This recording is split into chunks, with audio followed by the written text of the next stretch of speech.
Hello, I'm Laura, one of the dentists at A&S.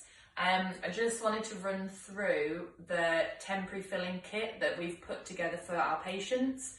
So for example, if you've lost a filling, you've got a hole in your tooth and it's causing you some bother, we might feel it's appropriate to give you one of these kits.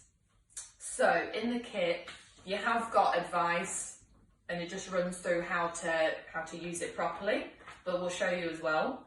So what you want to do with the hole in your tooth, you want to make sure it's as clean as possible. So brush it really well, first of all. And then we've put some little cotton wool rolls in so you can dry it as best you can. It doesn't have to be super dry, but it just helps with the filling sticking in that area. If you are helping someone, so if you're doing this on your child or you're helping an adult that's not able to do it, then wash your hands really thoroughly and put some gloves on, and we'll put some gloves in the pack as well. If you're doing it for yourself, then we've got a little mirror just to try and help. And then in here is the temporary filling material.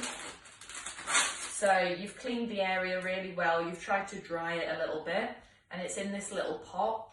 So it looks like a tiny amount, but it's quite a lot. For teeth are small, aren't they? So it's quite a lot. So it's like a little putty material, and you just press that into the hole of the tooth, press it in, bite your teeth together just to kind of set it in position.